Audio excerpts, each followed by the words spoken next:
You got to sing into it. Yeah, I love that.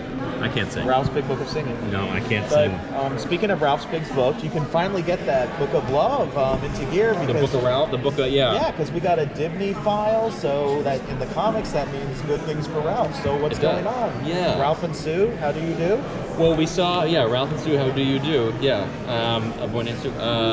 we saw that last year in the finale. Sue Dearborn, we saw that. Yeah. Well, we saw the Dearborn file, and we're going to pursue that. I can't say too much about it, but look, that's a thing. Like that's now a thing that we're finally doing, and that's probably the number one question that I got since I started playing this character was, well, what about Sue? What about Sue? What about Sue? And we knew when we started in season 4 with Ralph, if things go well, if he fits into the team, if it all works and all of that, all roads lead to Sue Dearborn first. I mean, this thing. Yeah, and that's just something that I've been excited about. But I like that we did not put that in any earlier than we're putting it in now. I really, really do. Because I think it would have been too soon there. Because he's got to get ready for that. He's got to mature for that. And now he's there. He's ready for that. He's ready for love. I mean, was it great seeing you and Sherlock kind of bounce off each other in terms of your detective skills during the season?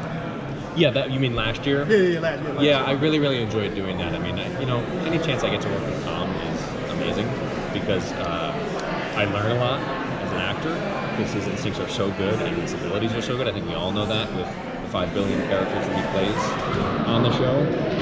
And the fun thing about working with Tom is he's so quick and he's so witty, and especially with that character, but you just have to keep up, and I like that. Because I love doing some improv. I love just trying to keep up with that stuff. So that was super fun for me. I love those characters together. And I also loved how that kind of became what it became at the end of the season, like a mutually endearing He kind of evolved over the course of the season. Like he was his own capable detective. Yeah. To the point where even he was like better than Sherlock at one point figuring everything out. Well, that was the thing. I mean, he figured everything out last year with Thawne and all that was going on with the dagger and all of that, So I really enjoyed that being kind of where it came full circle and him seeing something that Sherlock didn't see. I like that a lot. And I'm excited that we got there with that because I love the detective aspect of the character. Super fun. Ralph's relationship and friendship with Cisco, is that affected now since Cisco basically has given up his powers and seems like he left Star Labs for a while? Is that a strain on the friendship? Can you talk about that? I don't think it's a strain on the friendship in the sense that we haven't gotten to shoot to filming and digging into that too much. Obviously, we've done some stuff there, but we haven't specifically gotten into too much of that yet, but we will.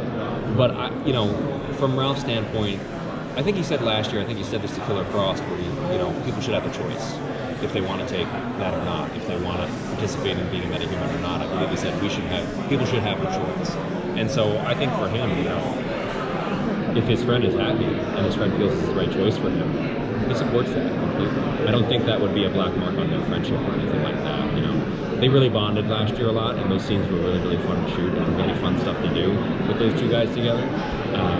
And I think what's funny about Ralph and Cisco is they're so different in so many ways, but they have a tremendous amount in common, actually, just in terms of the way they kind of deal with things with humor and sarcasm and all of that, and it's really fun to put them together. What else? Is Ralph going to get a new wingman now that Sherlock is his quest for him? He is, and I can't say too much about it. But yeah. He is. I can't say too much more about that, but that's going to be a thing. But he's also going to be more independent this year than he's ever been. In the sense of I'm going to go solve whatever I'm going to solve. I'm going to go figure this out. But yes, there is going to be a wingman situation.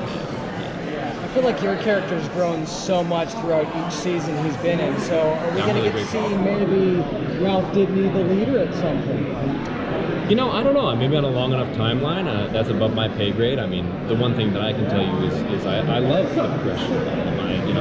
I had a ball playing this guy in season 4 and doing, the Tex Avery version of him and the total wacky walking Looney Tunes. And I love still doing that stuff when those elements come in, when he's out in the field or whatever. But I love the growth and progression, season 4 to the end of season 4. And at the end of season 4, when he died and the Thinker took him and then when he came back, look, that obviously changed him. That changed the guy tremendously. So that allowed us in season 5 to start him where he was. a little more mature, and then even grow him throughout season 5. And we're going to see more of that now because he's going to be challenged by crisis. You know, what's going to happen in the crossover is going to challenge everybody tremendously, and you know, everybody in their own way. But Ralph is going to be particularly affected by what might take place during crisis, and that's going to change him even further. You know, and then the introduction of Sue, which we'll get to at some point. You got to change when that happens too. You got to evolve when that happens too. You mentioned. So visually and costume-wise. Sorry, say again. Visually and costume-wise, Ralph has had a progression as well. Will we see anything different in the new season? In terms of how his costume looks? Yeah. You know, we haven't talked about a redesign. I mean, season 4, we started with. Some people hated it. I loved it. I loved the onesie, the old blue thing. Like, I loved it. And then we got like the suit in episode 11 that year, and last year we had the suit. We haven't talked about a redesign. I think if that happens, that's after Crisis. I think anything like that happens because, again, that's going to be a tremendous game changer in terms of how the geography and how all of this Arrowverse world looks. I know people say this kind of stuff a lot, but it is going to change. It's going to change things forever. There's no doubt about it. And nothing's going to be the same after Crisis. What are you most looking forward to next season? That was This the one? last question. Oh, sorry. Thank you. Thank you. Thank you. Sue. Next. Yeah. Thank you. Thanks, guys. Thank you. you.